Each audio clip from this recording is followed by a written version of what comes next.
sauvage et imprévisible selon les saisons, la météo. La Loire est surtout attachante, avec ses personnages atypiques qui vivent au rythme de l'eau. En Touraine, nous avons suivi Jean-François, un photographe, Thierry, pêcheur professionnel, et Clément, navigateur. Au fil du fleuve, partons à la découverte du quotidien de ces hommes de Loire.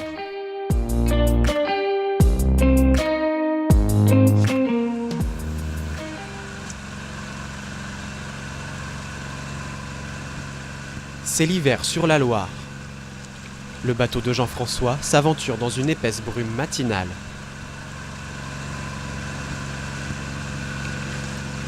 Aujourd'hui, c'est une météo qui est compliquée quand même, mais au niveau de la photo, au niveau des ambiances, c'est vraiment rare finalement.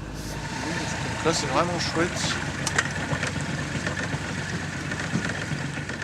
La météo du jour offre des photos d'une rare beauté. Dès qu'il le peut, ce photographe part à la recherche de clichés insolites en plein milieu du fleuve. Regardez cette espèce d'arbre là qui sort de l'eau, on dirait une espèce de bras, on a l'impression qu'il est vivant le truc et qu'il se...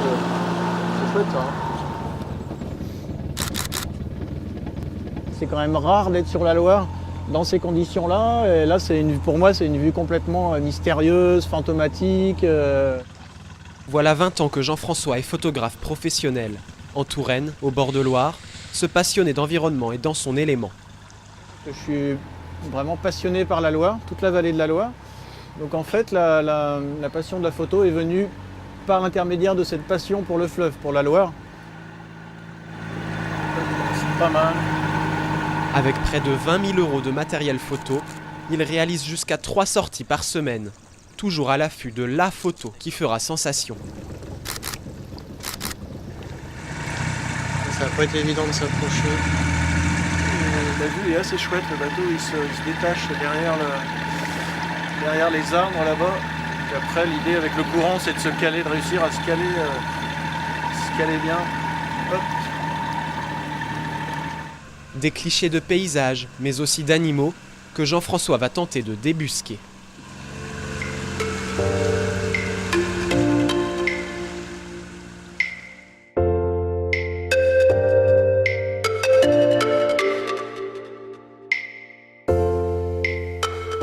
Quand certains naviguent à moteur, d'autres préfèrent ramer et hisser la voile. Allez, fort. Accentue avec le gouvernail. Bah, ça va se finir à la bourde, ouais. Sinon, comme la dernière fois, tu vois, avec les rames, mais en les planquant. En les utilisant comme des bourdes, quoi. Chaque semaine, Clément donne des cours de voile sportive avec son association, la Rabouilleuse. Aujourd'hui, ils sont un petit groupe à suivre ses conseils de navigation. Alors vous êtes deux à hisser, et puis alors qui c'est qui est sur les marnes, et puis alors deux à faire la même chose, ça me semble être un qui fait, voilà, ça me semble un de trop. On va qu'ils nous apprennent à ganser parce que j'arrive pas. Il y a tout un vocabulaire à acquérir, il y a comprendre le sens du courant, le sens du vent, comprendre ce que fait le bateau entre le vent et le courant, le diriger, éviter les bancs de sable. Se former à la voile de Loire, c'est avant tout apprendre à apprivoiser ce fleuve imprévisible. La Loire, elle est jamais aussi simple que la mer, elle est jamais aussi dangereuse non plus. Mais ce que je veux dire par là, c'est qu'on n'a jamais effectivement des creux de 15 mètres. En revanche, il y a toujours du courant. Parfois, le courant, il est plus fort que toi, donc t'as beau dire que non, je vais pas aller dans les branches, oui, mais si le courant, il a décidé de t'emmener dans les branches. Voilà. L'apprentissage est difficile. Derrière ces somptueux paysages, la Loire reste un fleuve assez capricieux. Et ce ne sont pas les pêcheurs qui nous contrediront.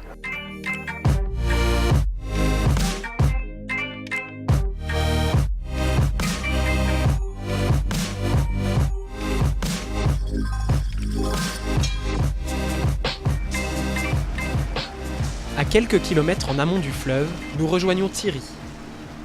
Ce pêcheur professionnel de 55 ans est installé en Loire depuis 2014.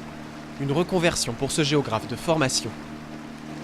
Il m'importait au mi-temps de la vie de revenir vers ce qui m'importait beaucoup, la Loire, que j'avais découvert assez tard.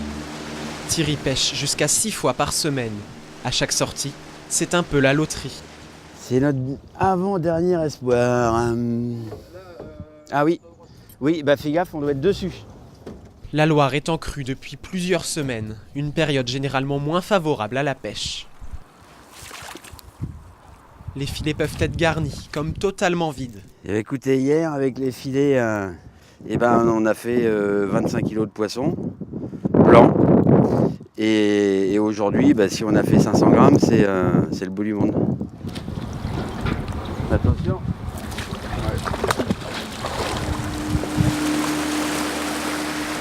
Thierry risque de rentrer bredouille, mais le dernier filet lui réserve une agréable surprise. Mais oui, mais voilà le gros gardon.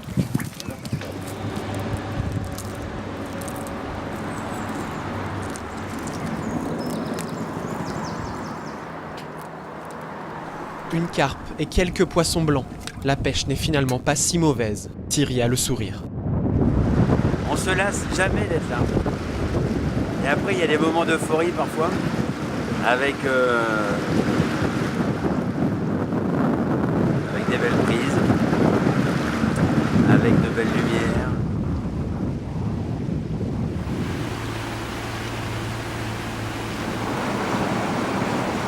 Retour à Chaumont-sur-Loire. Nous retrouvons Jean-François pour la suite de sa séance photo. Allez, on va descendre un petit peu plus bas. Voir si on arrive à voir un petit peu de la faune. Pas évident, mais peut-être quelques traces de castor. Avec la brume, la tâche s'annonce difficile. Mais très vite, une belle surprise peut surgir. Jean-François semble apercevoir un castor surgir de la brume. Vous voyez, on le voit avancer. On voit des petites bulles qui... Tac, tac. Donc c'est très très rare de les voir, en fait, on les voit jamais en plein jour, sauf dans ces conditions-là en fait. Là ils sont complètement perdus, donc on va se laisser descendre tranquille.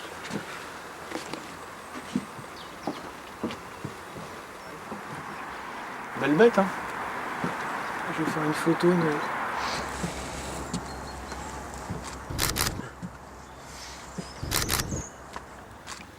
Les clichés d'animaux, le péché mignon de Jean-François, des mésanges, canards ou hérons, et d'autres modèles encore plus insolites. On va s'arrêter voir cette petite, le tout petit îlot là, parce qu'il y a une toile d'araignée qui a l'air... je pense que c'est une toile d'araignée qui a l'air sympa. Et graphiquement, c'est souvent des beaux sujets, ça. Ça fait des espèces de petites perles de rosée là, qui s'accrochent là-dessus.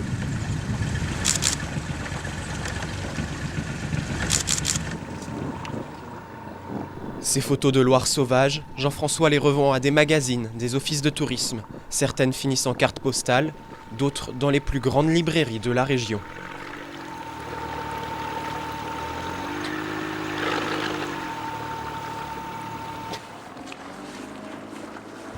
Thierry Bouvet rentre de la pêche du jour. Le butin aujourd'hui, une carpe, du hautu et du chevenne, des poissons blancs locaux.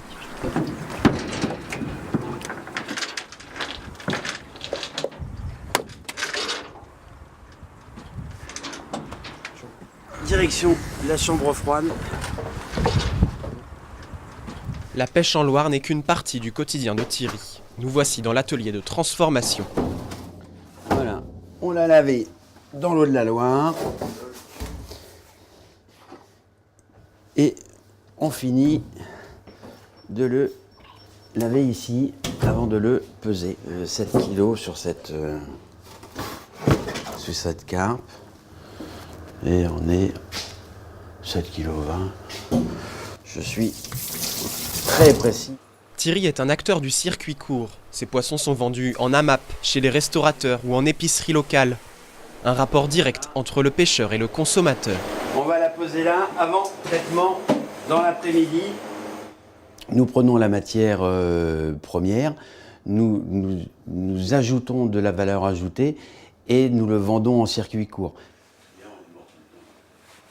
Dans son atelier, il valorise le poisson. Silure fumée, acras de chevenne, toute une palette de recettes originales.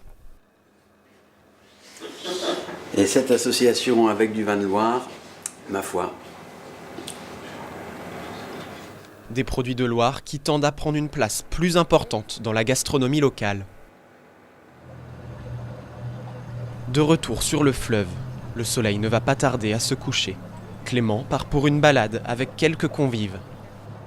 Bienvenue à bord de la Rabouilleuse. On est parti pour une petite virée là, crépusculaire. Ils ont pris place à bord de la Rabouilleuse, un bateau en bois construit en 2013 par Clément et son association. C'est pour ça qu'en général j'éteins le moteur, parce qu'effectivement on se rend tout de suite compte que ça file. Donc l'eau elle va par là. Alors tu as d'autres éléments qui peuvent te permettre, si tu regardes la branche là, on voit bien que tu vois, il y a une branche dans le fond, qui est accrochée dans le fond, et on voit bien l'eau derrière, le V se former. Le navigateur partage ses connaissances sur le fleuve. Ce soir, les castors de Loire sont au programme. Les castors ils se nourrissent de feuilles et d'écorces. Donc quand il n'y a plus de feuilles, ils mangent que les écorces. Donc ils abattent beaucoup plus. Et rien de mieux qu'une escale sur un îlot pour suivre les traces du mammifère. A priori, ouais, ils se mettent, de toute façon ils sont deux. Donc là Clément nous a appris qu'ils sortaient un peu plus l'hiver parce qu'il n'y avait plus de feuilles à manger avec les arbres, quoi. Et qu'ils sont capables d'abattre les arbres, de les élaguer, de couper toutes les branches, etc. Une balade pour découvrir la richesse de la faune et la flore. Le tout depuis un point de vue unique, le milieu du fleuve. C'est agréable de voir les choses du point de vue de la Loire, plutôt que de passer par la route comme on fait traditionnellement. Et c'est agréable de changer de point de vue comme ça. Profiter d'un coucher de soleil pour s'immerger dans le silence de la nature. La Loire, par ses paysages et ses personnages atypiques, fait la richesse du patrimoine local.